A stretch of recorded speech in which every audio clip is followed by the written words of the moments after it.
Hi friends, 1971 సంవత్సరం Indo Pakistan యుద్ధం. ఈ యుద్ధంలో పాకిస్తాన్ యొక్క జలంతర్గామిని సర్వనాశనం చేసి ఆ దేశానికి సపోర్ట్గా ఉన్నటువంటి అమెరికా, బ్రిటన్ లాంటి అగ్రరాజ్యాలను సైతం వెనక్కనెట్టిన మన ఐఎన్ఎస్ కురుసురా సబ్మెరైన్ గురించి మనం ఈ వీడియోలో తెలుసుకోబోతున్నాం. చూస్తున్నారు కదా, మన ఐఎన్ఎస్ కురుసురా సబ్మెరైన్ సుమారుగా 31 సంవత్సరాల పాటు సుదీర్ఘంగా నిరంతరాయంగా భారత సైన్యంలో సేవలు అందించి చివరిగా 2001 సంవత్సరంలో తన విధుల నుండి ఉపసంహరింపబడింది. ఆ తర్వాత భారత ప్రభుత్వం ఈ సబ్మెరైన్ను విశాఖ తీరంలో ఆర్కే బీచ్ దగ్గర సబ్మెరైన్ మ్యూజియం కింద కన్వర్ట్ చేశారు. ఇప్పుడు మనమైతే సబ్మెరైన్ మ్యూజియం దగ్గర ఉన్నాం ఫ్రెండ్స్. నేనైతే మ్యూజియం లోపల దృశ్యాలను కూడా ఈ వీడియోలో మీకు చూపించబోతున్నాను, జాగ్రత్తగా గమనించండి.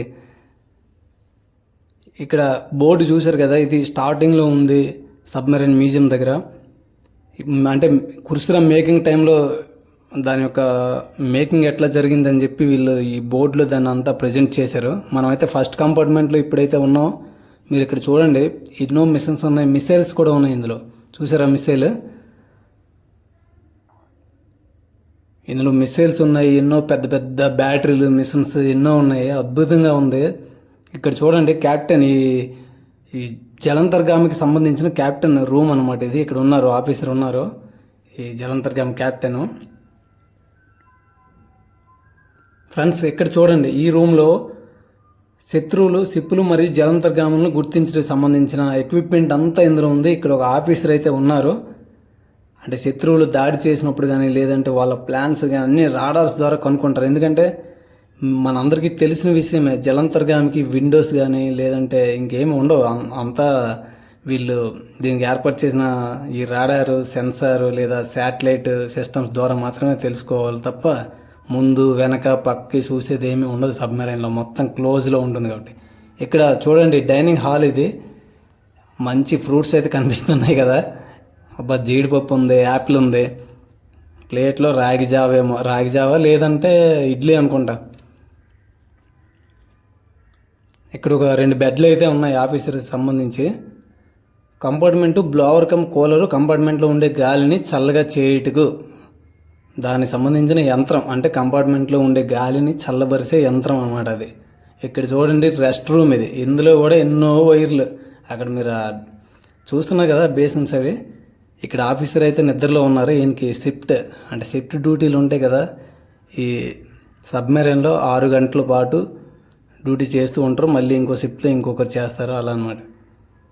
ఇక్కడ చూడండి, ఎన్నో రకాల స్టీరింగ్స్ ఉన్నాయి. మీకు ఇవి చూస్తుంటే నాకైతే మన గాజీ మూవీ ఉంది కదా, ఆ దృశ్యాలన్నీ గుర్తుకొస్తున్నాయి.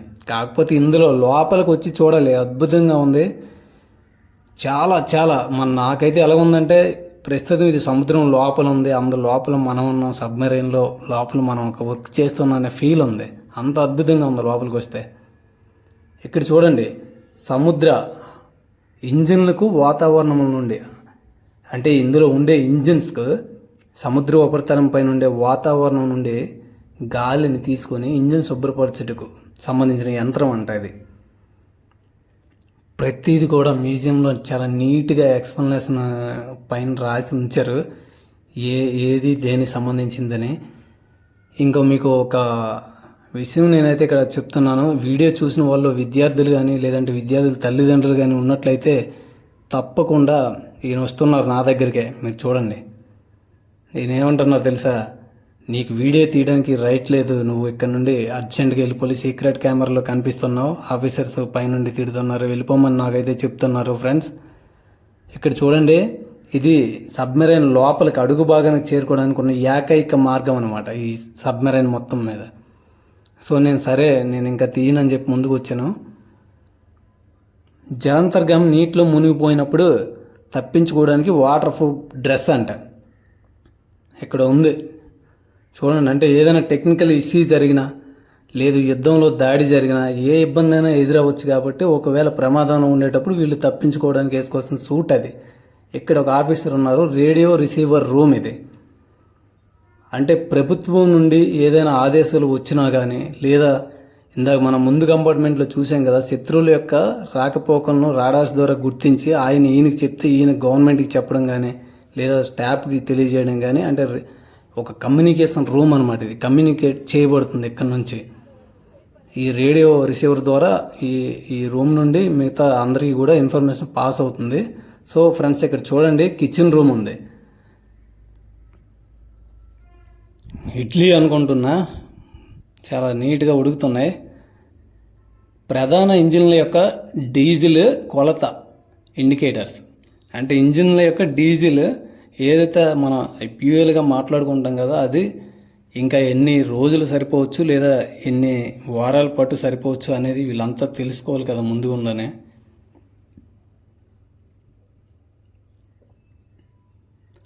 జనాలు అస్సలు తగ్గట్లేదు, ఖాళీ లేదు. వీడియో తీయడానికి ఇబ్బందిగా ఉంది. ఆల్రెడీ ఆయన వచ్చి నాకైతే వార్నింగ్ ఇవ్వడం జరిగింది. నేనైతే కెమెరాకి 50 రూపాయలు పెట్టాను కదా అని చెప్పాను, కానీ ఆయన ఫొటోస్ వరకే, వీడియోస్ తీయాలంటే 200 పే చేయాలంట. అది తెలిసి ఉంటే ముందు చేసి ఉండేవాడిని, కానీ నాకు అక్కడ మొబైల్కి 50 రూపాయలను, నేను 50 రూపాయలు టికెట్ తీసుకున్నాను అంతే. విజిట్ చేయడానికి 70.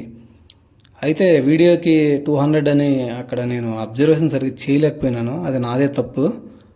సో అయినా కానీ లోపలికి వచ్చాను, మళ్ళీ వెనక్కి ఏం వెళ్తానని చెప్పి నేను వీడియో తీస్తున్నాను. ఆయన ఒక పక్క టెన్షన్ పెడుతున్నాడు బయటకు పొమ్మని చెప్పి, ఇంకో పక్క జనాలు. ఎందుకంటే నీట్గా తీద్దామన్నా కూడా ఇక్కడ ఇద్దరు వ్యక్తులు పక్క పక్కన నడిచే స్పేస్ అయితే ఈ సబ్మెరైన్లో కనిపించట్లేదు. లేదు, కనిపించడం కాదు, లేదు, ఒకరు వెనక ఒకరు నడుచుకుంటూ వెళ్ళాల్సిందే.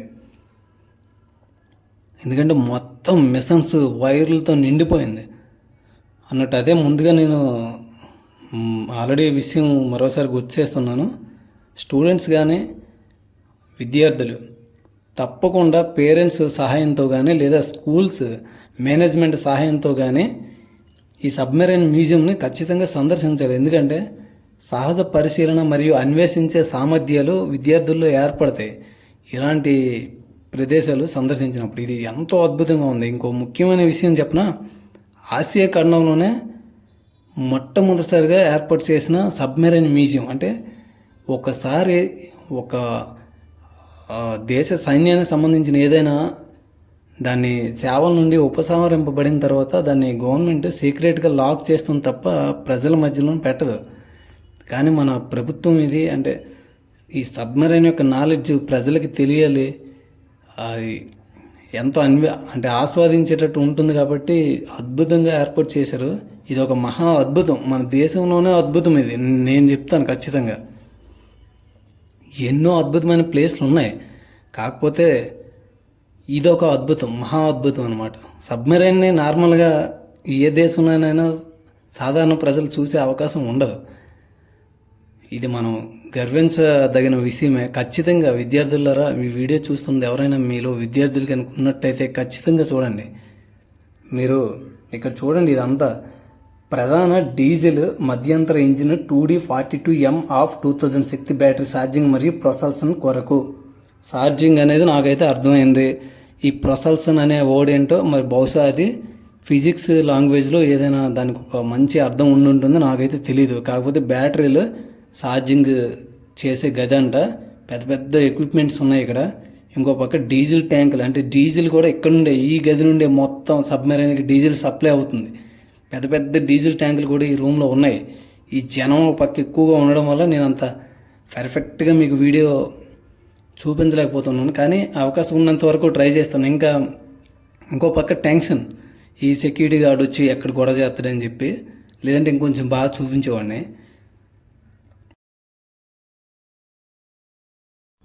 ఫ్రెండ్స్ చూస్తున్నారు కదా, 6వ కంపార్ట్మెంట్ ఈ సబ్మెరైన్లో ఇదే చివరి గది అనమాట. ఇక్కడ కూడా సేమ్, ఇంకా అన్ని మిషన్స్ వైర్లు ఇంకా ఇదే. కాకపోతే ఇవి ఖచ్చితంగా లైవ్లో వచ్చి విజిట్ చేయండి మీకు అవకాశం ఉన్నంత వరకు. నేను నాకు వీలైనంతలో చూపించాను. నెక్స్ట్ మనం బీచ్లో కొన్ని వ్యూ పాయింట్స్ చూస్తూ పక్కనే ఉన్నటువంటి ఫిషింగ్ హార్బర్లోకి వెళ్దాం. ఓకేనా ఫ్రెండ్స్? ఎందుకంటే ఫిషింగ్ హార్బర్లో అక్కడ ఉండే బోట్లు, చేపలు పట్టే విధానం, ఎన్ని రకాల చేపలు ఉంటాయి అనేది ఈ వీడియోలో మనం షూట్ చేద్దాం. నాకు కూడా చాలా రకాల చేపలు తెలీదు. సో ఇప్పుడైతే మనం బీచ్లోకి రావడం జరిగింది. ఇది బీచ్ ఫస్ట్ వ్యూ అంటే సబ్మెరైన్ మ్యూజియం పక్క నుండి మనం చూసుకున్నప్పుడు. ఎందుకంటే బీచ్ ఎక్కడ ఫస్ట్ అనేది, ఇది చాలా పెద్ద బీచ్, ఇంకా ముందుకు ఉంది.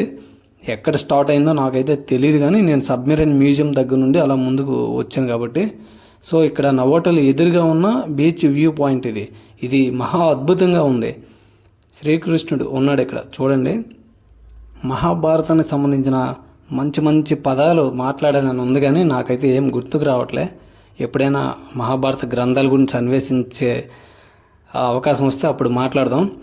సో ఫ్రెండ్స్, ఇంకా ఇది చూస్తున్నా కదా, ఇక్కడైతే ఎంతో అద్భుతంగా ఉంది. సో నెక్స్ట్ మనం ఫిషింగ్ హార్బర్లోకి ఎంటర్ అవబోతున్నాం. త్వరలో అంటే దగ్గరలో ఉంది, వచ్చాం. ఓకే, ఇన్ గేట్ చూసారు కదా ఫిషింగ్ హార్బర్. ఇవైతే చాలా ఎక్కువగా ఒక లైన్గా ఉన్నాయన్నమాట ఒక బండిలో. వీటిని చందవులు అంటారు. కాకపోతే సందవులు 2 టైప్స్, చెరువులో ఉంటాయి, సముద్రంలో ఉండే. ఇవైతే కొంచెం కాస్ట్ ఎక్కువగా ఉంటాయి అనుకుంటున్నా. కాకపోతే మామయ్య ఇవి చాలా బాగుంటాయి అంట. నేనైతే ఎప్పుడు తినలే, మన విలేజ్లో ఉండేవి తిన్నాను తప్ప. వీటిని మా ప్రాంతంలో అయితే గులివెందలు అంటారు. కాకపోతే ఒక్కో ప్రాంతంలో వీటికి ఒక్కో పేర్లతో పిలువబడతాయి కాబట్టి మీ ప్రాంతంలో వీటి పేర్లు ఏమై ఉంటాయో మీరు కొంచెం కామెంట్లో తెలియజేయండి, నేను కూడా తెలుసుకుంటాను. ఓకేనా? సో ఇంకలా మనం చూసుకున్నట్టయితే ఇక్కడ చాలా రకాల, అంటే చిన్నవి పెద్దవి ఇలా కలుపుకుంటే ఎన్నో వందల బోట్లు అయితే కనిపిస్తున్నాయి. నేను ఒక లైన్గా ఫిషింగ్ హార్బర్లోకి అలా స్టార్ట్ అవుతూ నాకు అవకాశం ఉన్నంతలో ఎక్స్ప్లోర్ చేస్తాను. సో మీరు చూడండి, మనం ఎప్పుడైతే ఈ బోట్లన్నీ చూసుకుంటూ అలా నడుచుకుంటూ ముందుకైతే వెళ్తున్నా, మనకి నెక్స్ట్ వస్తుంది ఫిషింగ్ హార్బర్ లోపలికి నేను ఇన్ అయ్యాను. ఓకేనా? ఇక్కడ వర్షం ఫుల్గా పడింది కదా, అందువల్ల లోడ్ లేదేమో, లేకపోతే ఎప్పుడు ఇలాగే ఉంటుందో నాకైతే తెలీదు. సో ఇక్కడ చూడండి, ఇది ఎట్లా చూస్తుందో. బండిలో వేరే దగ్గరికి తీసుకెళ్తున్నారు అన్నమాట, బోట్లో నుండి తీసిన చేపలన్నీ ఇందులో వేసుకుంటూ. సో ఇక్కడ ఐస్ అనేది వీళ్ళు ఒక బోట్లోకి లోడ్ చేస్తున్నారు. ఎందుకంటే ఒక్కోసారి సముద్రంలో 4-5 డేస్ కూడా ఉండాల్సి వస్తుంది కాబట్టి ఆ పట్టుకున్న చేపలన్నీ పాడవకుండా ఉండడానికి ముందుగా ఐస్ అనేది వీళ్ళు స్టోర్ చేసుకుంటారు అన్నమాట. సో మనం ఇంకలా ముందుకి సాగితే ఇక్కడ సముద్రం నుండి తీసుకొచ్చిన చేపలను చిన్న చిన్న బాక్సుల్లో, ఈ థర్మాకోల్ బాక్సుల్లో ఐస్ ఫుల్గా పెట్టి ప్యాక్ చేస్తున్నారు.